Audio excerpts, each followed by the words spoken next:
क्या भाग्य पहले लिखा जाता है या हमारे कर्म ही हमारा भाग्य बनाते हैं? एक राजा ने जब स्वयं भगवान से यह प्रश्न पूछा तो उसे जो उत्तर मिला वह चौंकाने वाला था। आइए जानते हैं इस रहस्यमयी कथा में।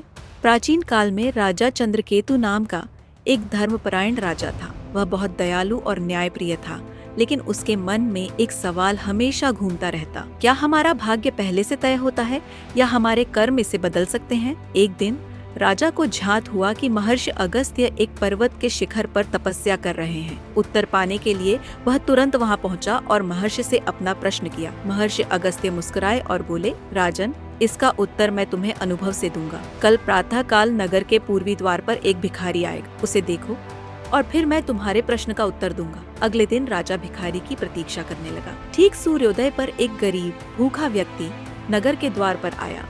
राजा ने तुरंत अपने सैनिकों को आदेश दिया कि उस भिखारी को राजमहल में लाया जाए और उसे भरपेट भोजन कराया जाए। लेकिन आश्चर्य, भिखारी रास्ते में एक गड्ढे में गिर पड़ा और गंभीर रूप से घायल हो गया। वह महल पहुंचने से पहले ही बेहोश हो गया। राजा यह देखकर स्तब्ध रह गया। उसने फिर से महर्षि अगस्त्य के पास जाकर पूछा, महर्षि, मैंने इस भिखारी को भोजन देने का संकल्प लिया था, फिर भी वह भूखा ही रह गया। क्या भाग्य वाकई अटल है? महर्षि अगस्त्य बोले, राजन, उसका भाग्य यह था कि उसे सिर्फ 2 रोटियां ही मिल सकती थीं, लेकिन तुम्हारे कर्म ने उसे राजभोग तक पहुंचाने की कोशिश की। हालांकि उसका प्रारब्ध इतना कठोर था कि वह महल तक पहुंच ही नहीं पाया।